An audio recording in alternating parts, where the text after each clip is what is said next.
Olá, meu nome é Jéssica Silveira, sou endocrinologista e médica da Unidade de Pesquisa Clínica do Complexo Hospitalar da Universidade Federal do Ceará.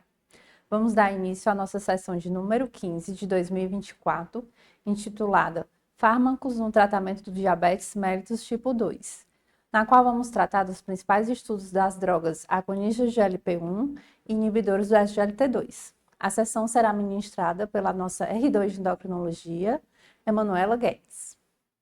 Bom dia, gente. Então, a proposta de hoje é a gente dar continuidade a esse assunto, né, do tratamento farmacológico do DM2. E aí eu quero iniciar só lembrando alguns fatos sobre o DM2, né, que é uma doença poligênica e é multifatorial também. E os dois pilares principais da fisiopatologia do DM2 se ancoram na resistência insulínica e na redução da massa de células beta-pancreáticas, né? Então, só recordando, o octet ominoso, né, de Defronzo, ele mostra vários pontos, né, que direcionam para a hiperglicemia e que boa parte deles são dependentes da resistência insulínica e da redução da massa de células pancreáticas.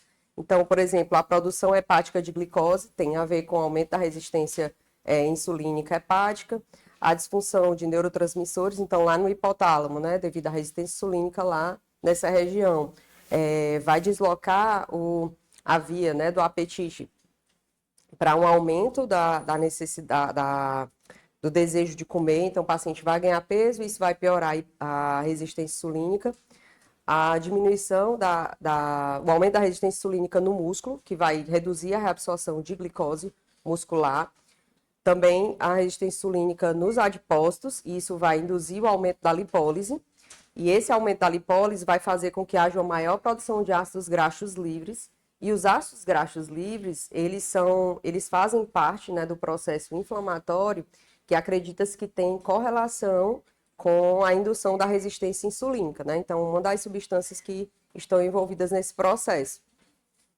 No pâncreas, a resistência insulínica vai aumentar a secreção de glucagon, que também vai ter um efeito hiperglicêmico. E outra coisa também que vai acontecer é a redução da secreção das incretinas, né, da produção.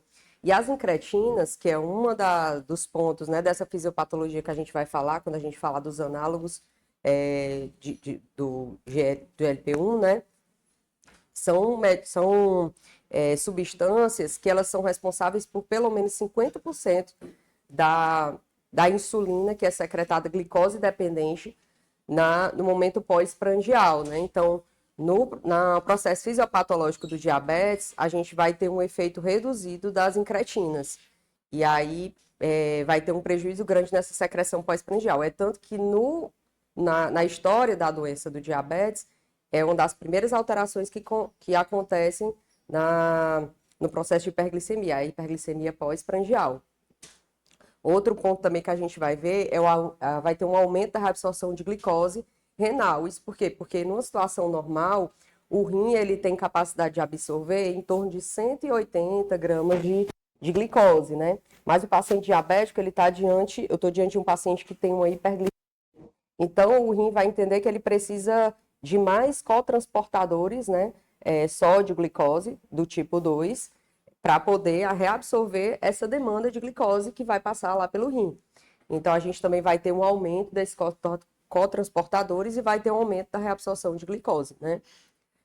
E outra coisa que vai acontecer no meio de tanto processo que induz hiperglicemia é o pâncreas, ele vai tentar compensar, né? E até esse momento que ele tenta compensar, ainda está, digamos assim, tudo bem, né? Mas diante dessa sobrecarga pancreática, vai chegar um momento que vai começar a haver uma tolerância à glicose, né? Então, o pâncreas não vai mais conseguir produzir tanta insulina para tentar compensar esse processo de resistência insulínica que culmina na hiperglicemia. Então, a gente vai ter uma redução da massa de células beta-pancreáticas, vai ter um aumento da apoptose dessas células, né?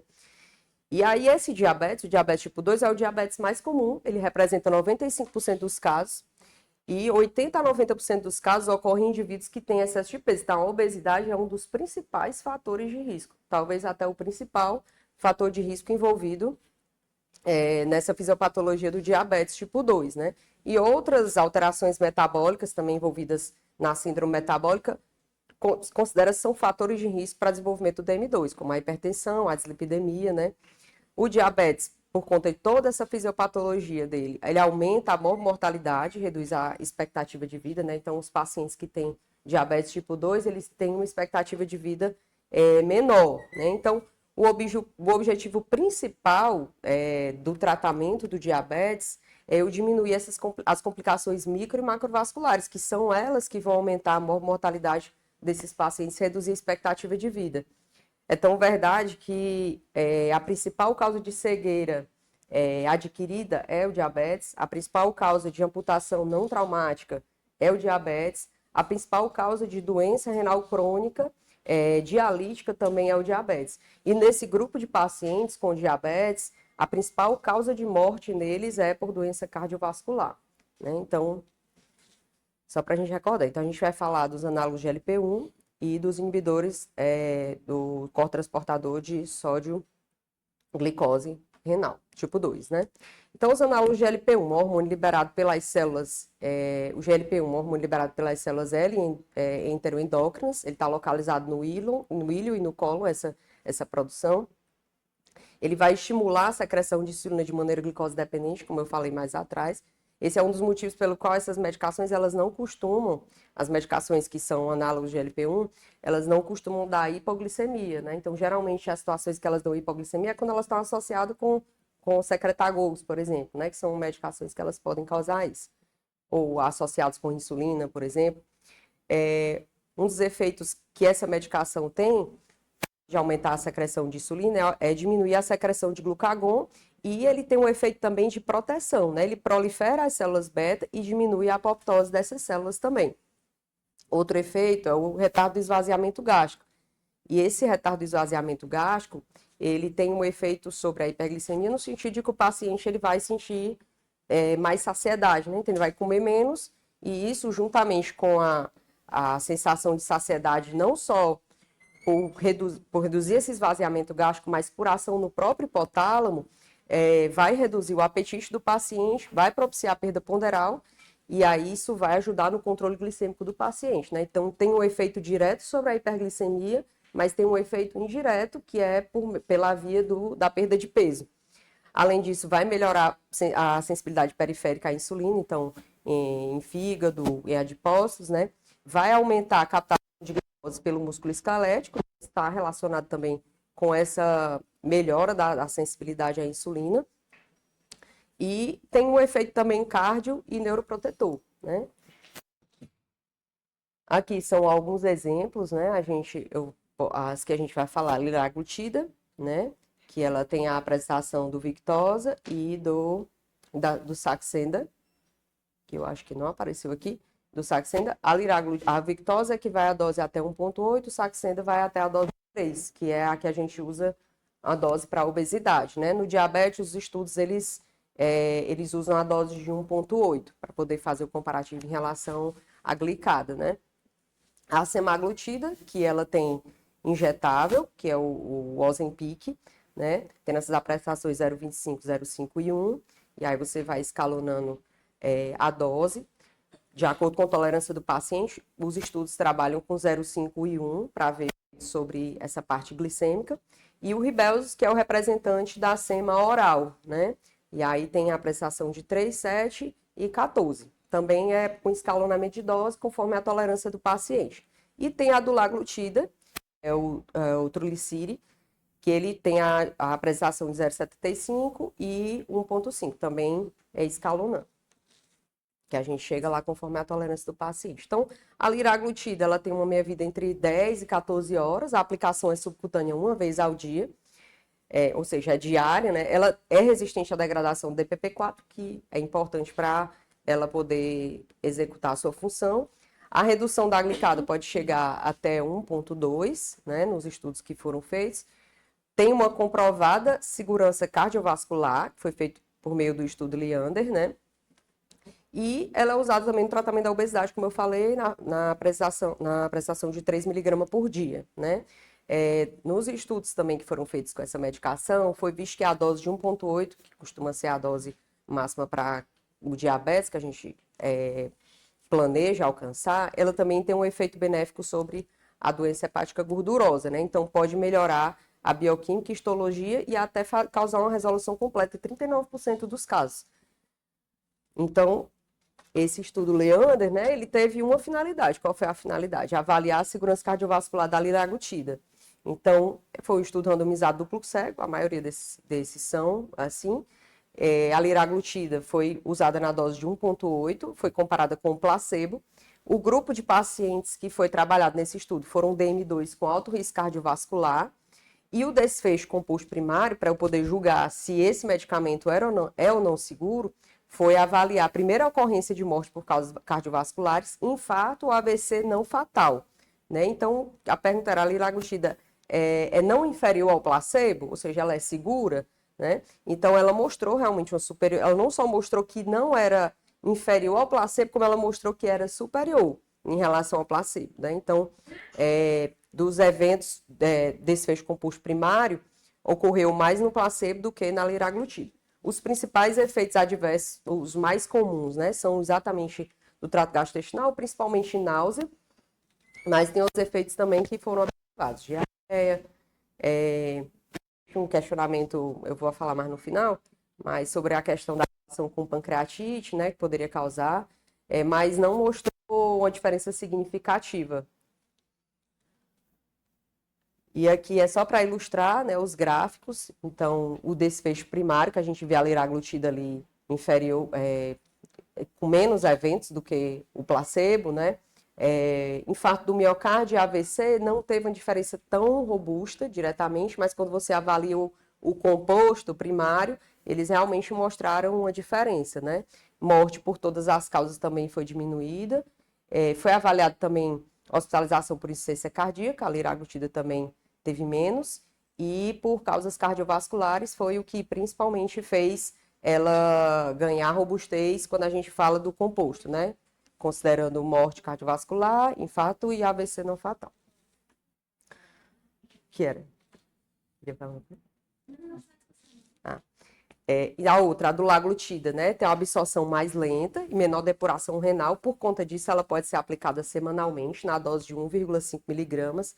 Pode chegar a uma redução da glicada de 1,5 e ela também reduz a incidência de eventos cardiovasculares, né? Então, o REVINGE foi um estudo randomizado, duplo cego, que fez a liraglutida na dose de 1,5, comparado ao placebo, em pacientes com DM2 que tinham doença já estabelecida ou que tinham fator de risco, configurando como alto risco cardiovascular.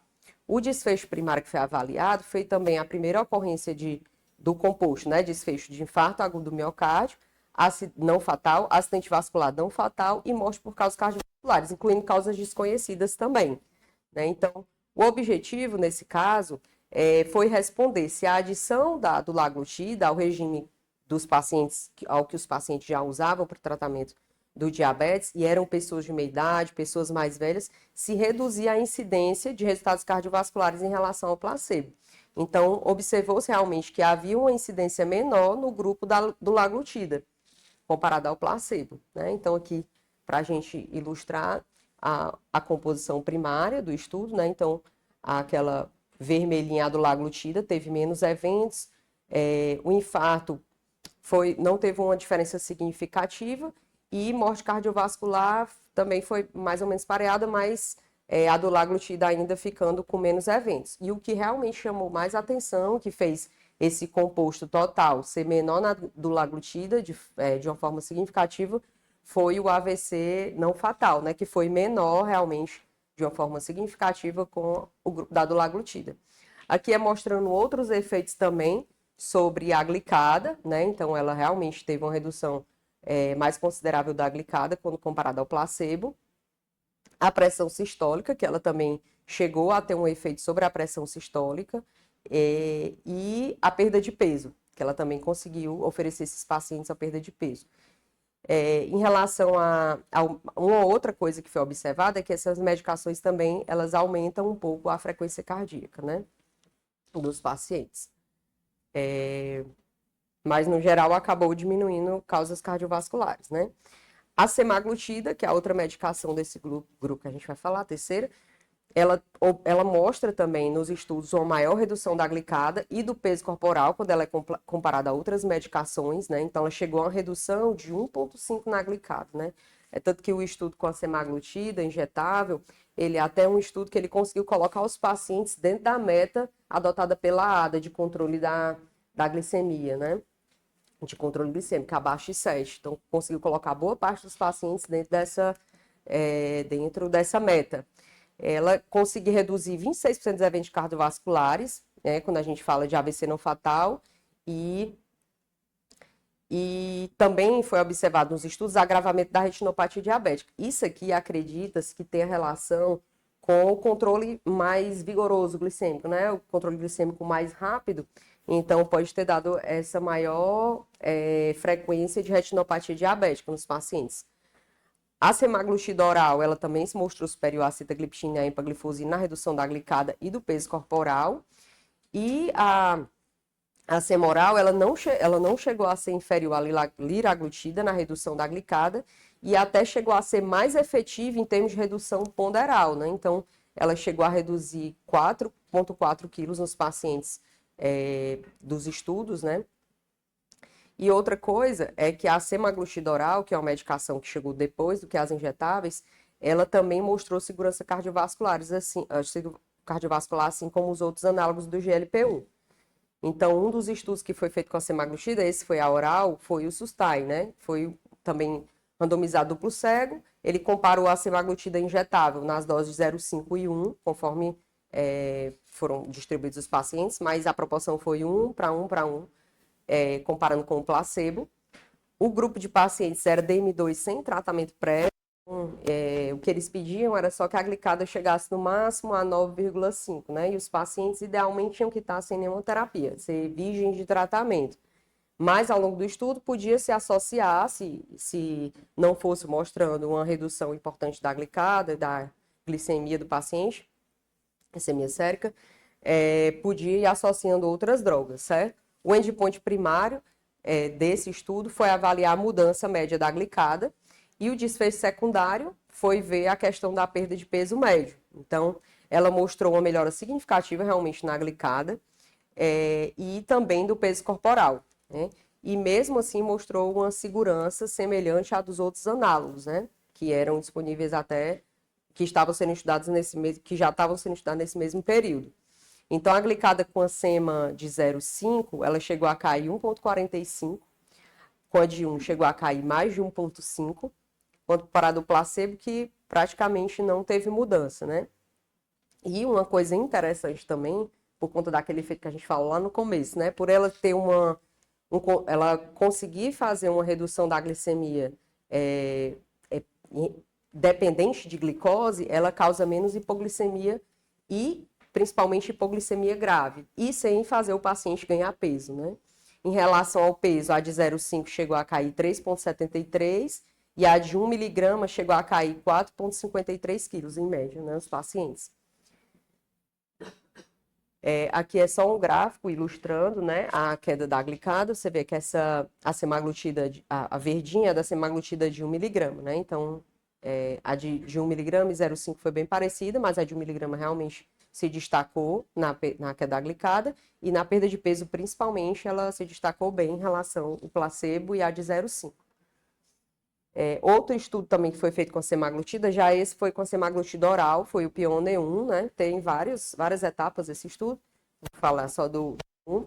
Também foi randomizado duplo cego. Ele comparou a sema oral 3, 7, 14 com o placebo durante 26 semanas. Os pacientes também, o perfil era DM2, que eram virgens de tratamento, e o desfecho primário foi avaliar a mudança da glicada ao final desse período de 26 semanas, tinha que estar com a glicada abaixo de 7, sem hipossintomática, ou confirmada com glicemia abaixo de 56 e sem ganho de peso. Então, isso aqui era o objetivo do estudo. E o secundário é avaliar a mudança do peso corporal ao final desse tempo, né, das 26 semanas. Então, foi visto o quê? Que nesses pacientes com DM2 houve uma melhora significativa, esses pacientes do estudo da glicada, em todas as doses, 3, 4 e 3, 7, 14, e a perda de peso com a de 14 versus o placebo foi mais significativa, né? E teve um perfil de segurança também adequado em relação aos outros análogos.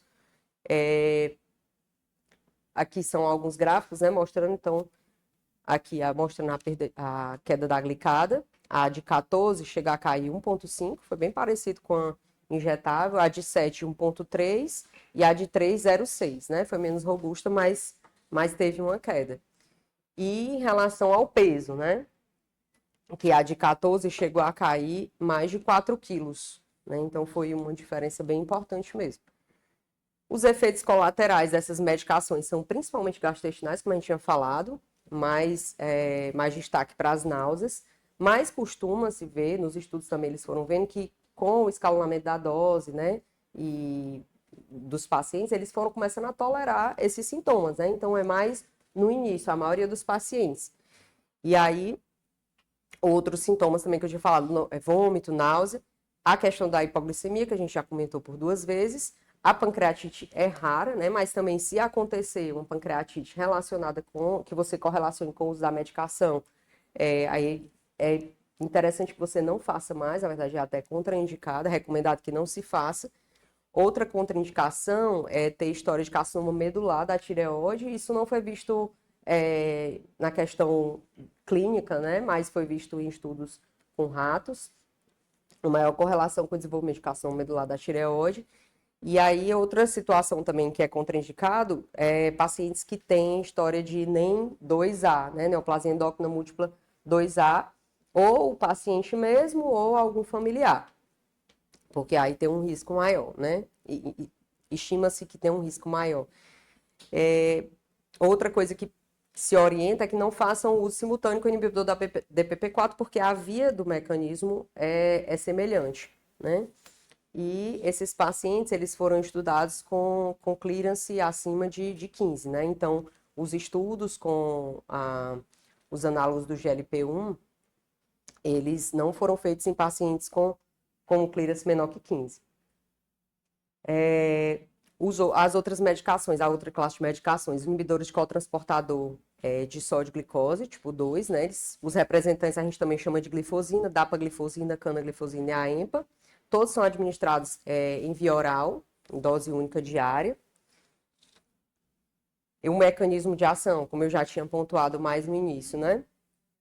Paciente com diabetes tem um nível glicêmico maior, o rim vai fazer uma maior expressão desses cotransportadores para conseguir reabsorver mais glicose. Então, a medicação vai bloquear esses cotransportadores e vai aumentar a glicosúria, né? Então, esses pacientes vão ter níveis mais de glicose maior na urina, né? Isso está correlacionado com o aumento de infecções fúngicas, bacterianas e tudo, que são mostrados nos estudos, acredita-se que tem correlação com isso. As vantagens, né? Os estudos mostram eficácia e segurança, a redução da glicada vai até 1%, mais ou menos, que os estudos mostram, chega a ter peso, perda de peso também e queda na pressão sistólica, né? Então, essas medicações também mostram redução dos eventos cardiovasculares combinados, quando a gente fala também de internamento por IC, e redução de nefropatia diabética, que hoje a gente vai mostrar um dos estudos sobre essa questão da nefropatia diabética, precisou até ser suspendido o estudo, porque de tanto benefício que ela mostrou quando se comparou ao placebo. Então, o EMPA-REG foi um dos primeiros estudos, né, um estudo randomizado, duplo cego. Ele avaliou a empaglifosina na dose de 10 e 25, sem querer sair o 15 aqui, perdão. Comparado ao placebo, né? O grupo de pacientes eram pacientes com DM2 que já tinham doença cardiovascular estabelecida. E o desfecho primário analisado foi mortes por causas cardiovasculares e AM não fatal e AVC não fatal, né? E o desfecho secundário estava mais relacionado à hospitalização por angina instável, além dessas outras questões que se encaixam no composto primário. E aí foi visto que a EMPA ela reduziu a morte por causas cardiovasculares, diminuiu a hospitalização por IC e morte por outras causas qualquer, né?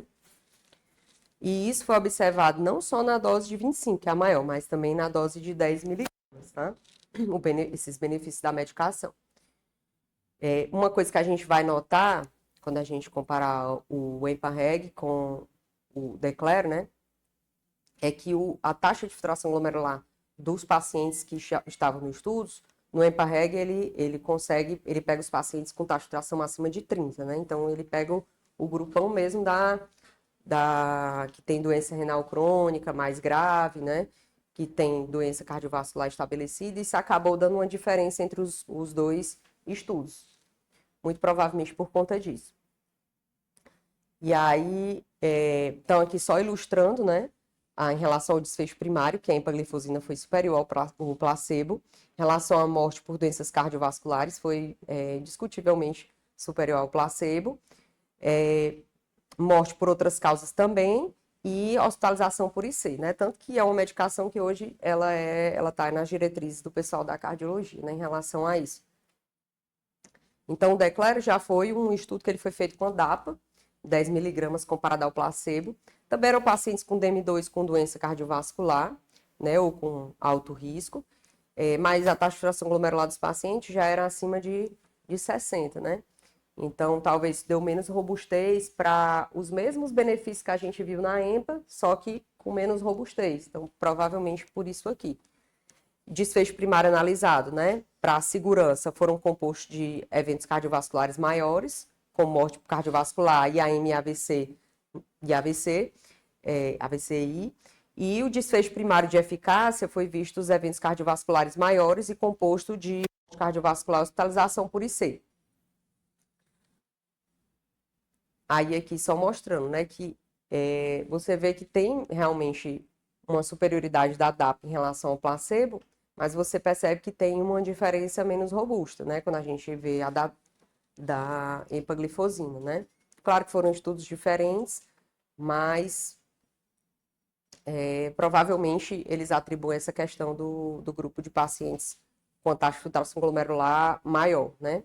O Canvas também foi um estudo randomizado duplo cego, foi realizado em pacientes com DM2, com doença cardiovascular e alto risco cardiovascular. A medicação usada foi a canaglifosina, nas doses de 100 e 300, comparado ao placebo. O desfecho primário foi um composto de morte por causas cardiovasculares, infarto e AVC não fatal. E foi observado realmente que esse desfecho primário ele foi menor na canaglifosina. Mas uma coisa curiosa que se observou nesse estudo, né, foi o aumento das amputações. E foi associado até aumento também da redução de massa óssea, fraturas. Mas isso foi uma coisa desse estudo, assim. Outros estudos foram feitos, como o EMPA-REG, o DECLARE, né, e até outros estudos foram feitos com a DAPA, e eles não mostraram esses resultados, certo? É só uma coisa para pontuar, mas que não se repetiu mais para frente. Aqui só ilustrando a superioridade da canaglifosina, né? Foi menor os eventos de morte, de infarto, AVC e do composto.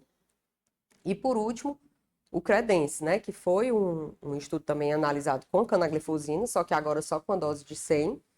E o desfecho primário foi para avaliar justamente o composto da doença terminal. Incluía diálise, pacientes com indicação de transplante, que tinham uma taxa de filtração glomerular persistentemente menor que 15, e também eles consideraram duplicação do nível de creatinina sérica ou mortes por causas renais ou cardiovasculares. Isso para avaliar a superioridade da medicação em relação ao placebo. E aí foi visto que no grupo da canaglifosina, foi visto que o desfecho primário foi 30% menor. Então, o estudo teve que ser interrompido, né? Diante de tamanha diferença. Então, foi visto realmente o menor risco de morte por doença cardiovascular, IAM, AVC, e hospitalização por IC.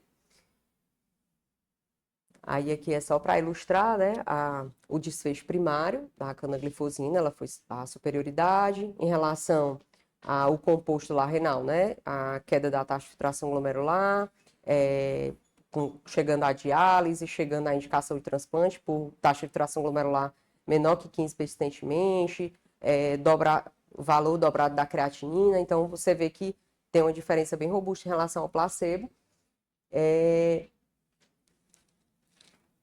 E, por fim, falando sobre a questão da tolerabilidade dessas medicações. Elas costumam ser bem toleradas. A reação adversa mais frequente, né, é justamente no âmbito dessa questão da infecção fúngica e bacteriana. que acredita-se em correlação com a glicosúria. Os episódios de hipoglicemia raramente foram observados nos estudos, porque também ela baixa a glicemia com um efeito glicose dependente, né? Essas medicações, por conta do efeito diurético delas, elas aumentam o risco de hipotensão, então, principalmente em pacientes idosos, a gente tem que ficar atento porque eles têm um maior risco de queda, esse grupo de pacientes, né?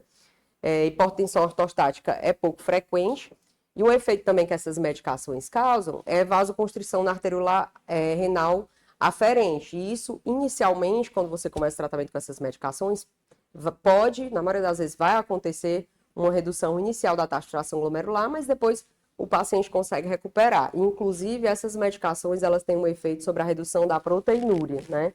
Então, ela não só tem um efeito benéfico em relação ao controle glicêmico, mas em relação a reduzir a albuminúria nesses pacientes. Elas aumentam, tem um relato que elas aumentam modestamente os níveis de LDL, mas isso não tem relevância clínica, não foi observado relevância clínica.